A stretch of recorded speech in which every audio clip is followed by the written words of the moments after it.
अस्सलाम वालेकुम, यासीन आपके साथ हाजिर है इस मॉर्निंग ब्रीफिंग में। NI on market by Yasin, और इसका जो प्लेटफॉर्म है yasinanalysis.com, उसके ज़रिए डेली बेसिस पे आपके साथ कोशिश की जाती है कि डेली बेसिस पे या आफ्टर वन डे आपसे मुलाकात होती है और दुनिया की जो फाइनेंशियल मार्केट है इसमें क्या कुछ हो रहा है और मार्केट किन बातों पे, किन ख़बरों पे मूव कर रही है, वो आपके साथ थोड़ा सा शेयर किया जाता है।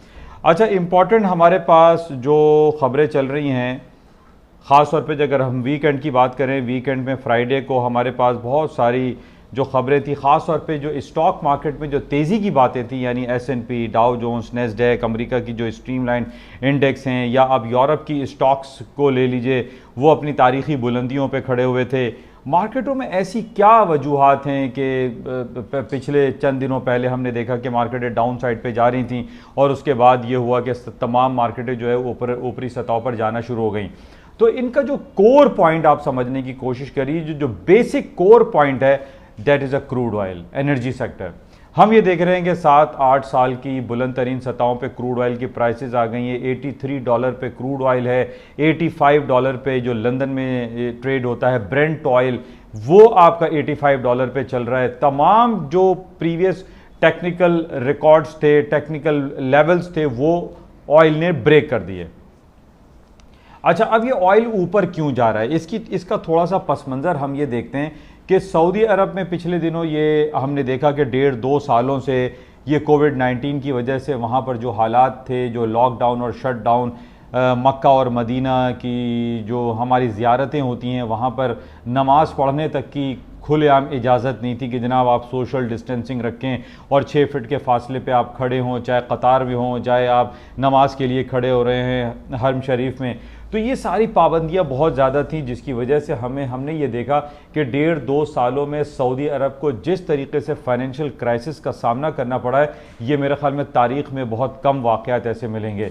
तो अब हम ये देख रहे हैं कि क्रूड ऑयल की प्राइसेस, जो कि जब कोविड स्टार्ट हुआ मार्च 2020 की हम बात कर रहे हैं, कि -$40 तक ये क्रूड ऑयल का जो बैरल है, जिसको हम ड्रम कहते हैं, वो -$40 तक हो गया। $40 माइनस का मतलब ये है कि आप पेट्रोल का ड्रम भी ले जाइए और ऊपर से $40 भी लेके चले जाइए। ये सिर्फ वन डे के लिए हुआ था, सर्टेन पीरियड ऑफ टाइम के लिए, और एक लम्हे के लिए ये सिलसिला शुरू हुआ था।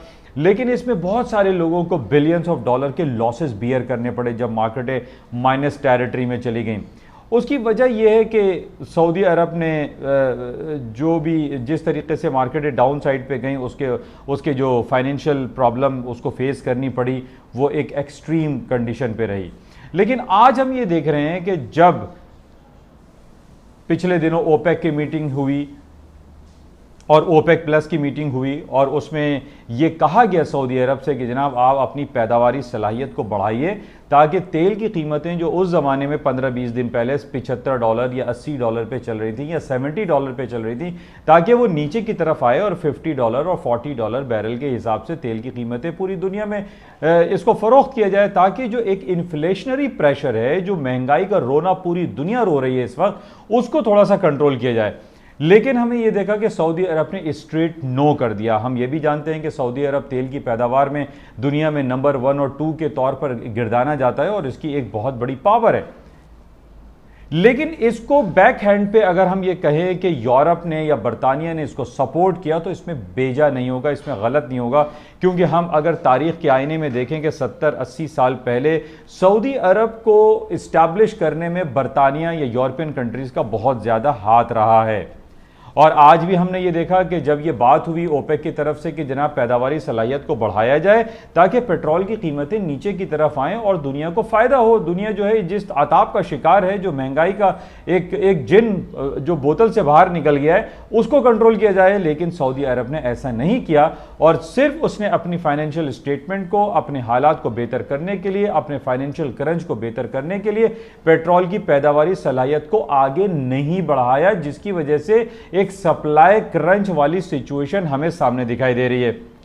अब जब सप्लाई क्रंच होता है, हमें यह भी मालूम है कि बाजारों में जो भाव होता है वो ऊपरी सतहों पे चले जाता है, और अभी जो मुख्तलिफ हमारे पास जो रिपोर्ट्स आ रही हैं उसमें यह कहा जा रहा है कि ये तो पार्टी अभी शुरू हुई है।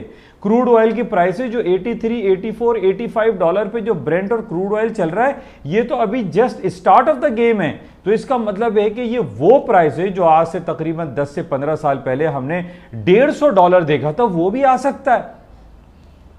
और बातें यहां $200 की भी हो रही हैं, तो कि $200 का एक बैरल हो जाएगा। उसकी वजूहत क्या है, वो कैसे लोग कह रहे हैं, एनालिसिस कर रहे हैं कि जनाब जो ऑप्शन मार्केट ट्रेड होती हैं, जो तेजी और मंदी को खरीदो फरोख्त की जाती है CME शिकागो मर्केंटाइल एक्सचेंज में, आप उस प्लेटफॉर्म पे जाके देखिए, आपको $100 का $150 की कॉल ऑप्शन आपको मिल रही होगी।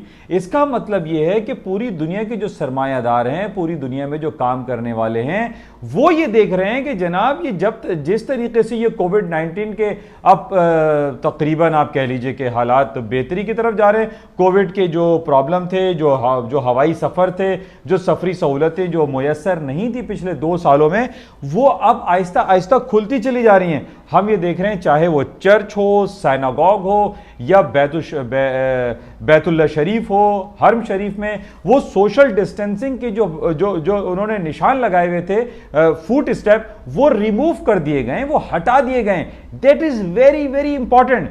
इसका मतलब यह है कि पूरी दुनिया रीओपनिंग की तरफ जा रही है और फाइनली रीओपनिंग हो चुका है। अच्छा, इन बेसिस पे हम देख रहे हैं जब रीओपनिंग हो रहा है तो आप दुनिया में कहीं भी सफर कर सकते हैं, आप हज और उम्रे की ज़ियारत के लिए भी जा सकते हैं, इबादत के लिए जा सकते हैं। यह आपको इंडिकेट कर रहा है कि पूरी दुनिया में अब कोरोना वायरस पैंडेमिक का जो सिलसिला था वो अपने एंडिंग की तरफ जा रहा है। हालांकि दूसरी तरफ 2 दिन पहले हमें खबर यह मिली कि रूस में 1 साल में पहली बार रिकॉर्ड ब्रेक हुआ है कि एक दिन में 1000 लोगों की डेथ हुई है विद इन 24 आवर्स। लेकिन बहरहाल एक सर्टेन एरिया में हुआ, रूस में हुआ, लेकिन हम बाकी रेस्ट ऑफ द वर्ल्ड में देख रहे हैं कि हालात काफी बेहतरी की तरफ हैं। जब हम बेहतरी की तरफ की बात करते हैं तो इसी वजह से क्रूड ऑयल की प्राइसेस भी ऊपर जा रही हैं। सऊदी अरब ने पैदावारी सलाहियत में इजाफा नहीं किया है, जिसकी वजह से तेल की कीमतों में मजीद इजाफा जो है वो मुमकिन है। तो बहरहाल इन सारे तारीखी पस मंजर को अगर आप चेक करेंगे तो आप ये देखेंगे कि क्रूड ऑयल के प्राइसेस जो कि हम $150 पे भी ट्रेड कर चुके हैं पिछले 10-15 सालों में, तो उम्मीद की जा सकती है कि भाई ये वापस मार्केट ऊपर की तरफ चली जाएंगी। अच्छा, इसी बेसिस पे जब तेल की कीमतें ऊपर की तरफ जाती हैं तो ज़ाहिर है तेल से रिलेटेड जितनी भी फर्म्स हैं, चाहे वो शेवरॉन हो या मोबिल एक्सॉन हो या और भी दुनिया में जितनी कंपनीज हैं जो कि पैदावारी ऑयल के प्रोडक्शन के हवाले से काम करती हैं, सऊदी अरामको हो, उनकी लाजमी तौर पे जो अर्निंग है वो बेहतर हो जाती हैं, उनके शेयर्स वैल्यू बढ़ जाते हैं। तो इसी वजह से हम ये देख रहे हैं कि पूरी दुनिया की जो स्टॉक मार्केट है वो तेल के मरहून मिन्नत चलती हुई दिखाई दे रही है और बाजारें सारी ऊपर की तरफ जा रही हैं। फ्राइडे को भी मार्केट इसीलिए ऊपर गई और आज भी हम ये देख रहे हैं कि आज चाइना की अगर खराब खबर आई है अर्ली मॉर्निंग, यानी उसका जीडीपी खराब आया है या उसका इंडस्ट्रियल प्रोडक्शन खराब आया है, उस पर भी आज मार्केटों में वो ड्रेस्टिकली डाउनफॉल नहीं आया है जो एक एक्सपेक्ट किया जा रहा था कि जनाब आज चाइना की रिपोर्ट बड़ी खराब आ रही है और उस पर मार्केटें डाउन हो जाएंगी। लेकिन अभी हम ये देख रहे हैं कि नॉमिनल मार्केट तकरीबन 0 या कुछ प्लस माइनस के करीब करीब चल रही है, वो बहुत ज्यादा डाउनफॉल मार्केटों में नहीं हुआ है। इवन के कराची स्टॉक एक्सचेंज का भी यही हाल है, 8-10 पॉइंट मार्केटें माइनस चल रही हैं। बहरहाल फ्राइडे को और 2-3 दिन पहले हमने ये देखा कि कराची स्टॉक में थोड़ी सी बेहतरी आई, लेकिन अभी भी थोड़ा सा लोग रिलक्टेंट हैं, जो सरमायादार हैं, चाहे वो लोकल हो या इंटरनेशनल हो, वो पाकिस्तानी स्टॉक में इतना ज़्यादा पोटेंशियल देख नहीं रहे। और उसके ना देखने की वजह, जैसे मैंने आपको पहले बताया है कि जब तक अफगानिस्तान का मैटर हमारे साथ हल नहीं हो जाता पुरअमन तरीके से, उस वक्त तक हालात को हम ये नहीं कह सकते कि बहुत ज़्यादा अच्छे हैं। और दूसरी तरफ हम ये देख रहे हैं कि हमारे जो स्पाई मास्टर हैं यानी ISI के DG, उनका अभी तक अपॉइंटमेंट पेंडिंग में पड़ा हुआ है। काफ़ी अरसे से ये सिलसिला चल रहा है कि इमरान खान साहब जो है ISI के हमारे जो इंटर सर्विसेज इंटेलिजेंस है उसके ISI के जो डायरेक्टर हैं वो DG को वो अपॉइंट कर देंगे, लेकिन अभी अपॉइंटमेंट नहीं हो सकी है। अच्छा, होपफुली कि जल्दी ये हो जाएगा, मसला हल हो जाएगा और ताकि एक जो कंज्यूमर या आपका इन्वेस्टर कॉन्फिडेंस है वो बेहतर हो सके और लोग दोबारा से Karachi stock exchange, Pakistan stock exchange में अपना इन्वेस्टमेंट शुरू करें। अच्छा, इसके साथ ही आईएमएफ की मीटिंग चल रही थी, 3 दिन थी, फ्राइडे, सैटरडे, संडे। हमने ये देखा कि हमारे जो फाइनेंस मिनिस्टर हैं शौकत तरीन साहब, स्टेट बैंक ऑफ पाकिस्तान के गवर्नर रज़ा बाकर साहब भी वहाँ पर मौजूद थे और बहुत सारी बातें हुई और ये कोशिश की गई कि $6 बिलियन के जो लोन फैसिलिटी फ़ंड है वो पाकिस्तान को रिलीज़ हो जाए, पाकिस्तान को मिल जाए, ताकि पाकिस्तान की जो इकोनॉमिक जो फाइनेंशियल क्रंच है वो उसको बेहतर किया जा सके। लेकिन पाकिस्तान को कोई खातिर खा कामयाबी नहीं हुई। हालांकि उनकी बहुत सारी शराइत पाकिस्तान ने मान ली। हमारे फाइनेंस मिनिस्टर शौकत तरीन साहब ने कबूला कि जनाब वो पेट्रोल पे, गैस पे और ये बिजली के जो नर्ख हैं इसमें इजाफा कर देंगे, और इजाफा हो गया। और हम ये देख रहे हैं कि जैसे कि पहले भी मैंने आपसे ये कहा था कि जनाब हमारा इंपोर्ट बिल जो है पिछले साल के मुकाबले में डबल हो गया है। $6 बिलियन की जगह $12 बिलियन का हमारा इंपोर्ट बिल है। और मैंने पहले भी आपसे जिक्र किया था कि जनाब हमारी जो दरामदी अशिया हैं, जो गैर ज़रूरी चीज़ें हैं, जिसमें कुत्ते बिल्ली के खाने और शैम्पू भी शामिल हैं, उसको फिल फॉर उसके ऊपर पाबंदी लगाई जाए। अब पता ये चला कि जनाब कल खबर आई कि जनाब उन्होंने जितने भी इंपोर्टेड आइटम हैं उसमें 20%, 30%, 40% तक का इजाफा कर दिया है। तो मैंने अपनी तहरीर में ये लिखा था कि जनाब ये जो लोग इंपोर्टेड आइटम इस्तेमाल करते हैं वो सारे एक अमीर तबका, हम कह सकते हैं कि वो अमीर तबका इस्तेमाल कर रहा है, जो इंपोर्टेड आइटम्स हैं, जो बड़ी बड़ी महंगी लग्जरी गाड़ियां खरीद रहा है, जो कुत्ते और बिल्ली को नहलाने के लिए शैम्पू इस्तेमाल कर रहा है, वो एक आम आदमी है, गरीब आदमी नहीं है। तो अगर आप इस इंपोर्टेड आइटम्स पर आप ड्यूटीज लगा भी देते हैं तो उन लोगों को कोई फर्क नहीं पड़ेगा। मेरा सवाल सिर्फ यही था इन तमाम इदारों से जो हमारी कॉमर्स मिनिस्ट्री है कि ये क्या कर रहे हैं। मैंने मशवरा ये दिया था कि जनाब इन तमाम इंपोर्टेड आइटम पर फिलफौर पाबंदी लगाई जाए और पाकिस्तान में जितनी गैर ज़रूरी अशिया जो हमारे पास इंपोर्ट हो रही है, जिसकी वजह से डॉलर 175 रुपए का हो गया, इसकी वजह ये तमाम इंपोर्टेड आइटम है। ज़ाहिर इंपोर्ट जब हम करते हैं तो हमें इनकी पेमेंट करने के लिए डॉलर में इनकी पेमेंट होती है। डॉलर जब हम मार्केट से परचेज करने के लिए जाते हैं तो डॉलर के पर लग जाते हैं, और यही कुछ हो रहा है। तो इस पे सबसे ज्यादा जरूरत यह है कि हम इन तमाम गैर जरूरी इंपोर्टेड आइटम को फिलफौर, जब तक हालात बेहतर नहीं हो जाते, 6 महीने के लिए, साल भर के लिए इन पे मुकम्मल पाबंदी होनी चाहिए, ताकि हमारा करेंसी जो पाकिस्तानी रुपया है वो एप्रिशिएट हो और डॉलर नीचे की तरफ आए।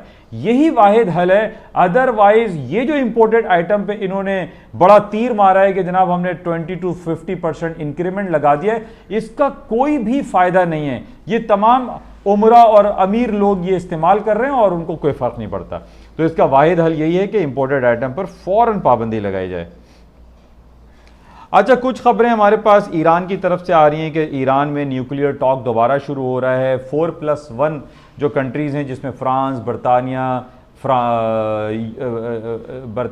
फ्रांस और 2 और मुल्क हैं, और इसके अलावा जर्मनी है। ये तमाम मुल्क मिला के 4+1 कहलाते हैं। इनकी मीटिंग शुरू हो रही है और न्यूक्लियर एक्टिविटी के हवाले से बातें होंगी ईरान पर, ताकि जो ईरान न्यूक्लियर इनरिचमेंट की तरफ जा रहा है, यूरेनियम इनरिचमेंट की तरफ जा रहा है, उसको रोका जाए ताकि इस पूरे दुनिया का जो अमन है वो बरकरार रहे। तो बहरहाल इस पे ज़ाहिर है गोल्ड और सिल्वर की मार्केटों में थोड़ा सा अप्स एंड डाउन्स आ जाता है, लेकिन बहरहाल इसको हम देखते हैं कि इनकी मीटिंग्स बहरहाल इस हफ्ते शुरू होगी और उसमें क्या कुछ हो सकता है। अच्छा, एक क्रिप्टो करेंसी के बारे में सब पूछते रहते हैं कि जनाब क्या लगता है। मैंने पहले भी आप तमाम लोगों की खिदमत में ये बात कही थी कि जनाब ये क्रिप्टो करेंसी या बिटकॉइन में काम नहीं होना चाहिए। बहरहाल दूसरी तरफ हमारे पास ये खबर आ रही है कि अमेरिका की CME ने इसको रेगुलराइज कर दिया है और बिटकॉइन के फ्यूचर्स अब ट्रेड होने शुरू हो जाएंगे, जिसकी वजह से हमने देखा बिटकॉइन के जो भाव है इस वक्त $63,000 का एक बिटकॉइन मिल रहा है। हालांकि पिछले दिनों हमने देखा कि ये 29,000 तक फॉल हो गया था। फॉल होने की वजह यह थी कि चाइना और FBI अमेरिका ने यह ऐलान किया था कि वो ज़बरदस्त क्रैक डाउन करेंगे इस क्रिप्टो करेंसी, खासतौर पे बिटकॉइन के हवाले से बात हुई थी।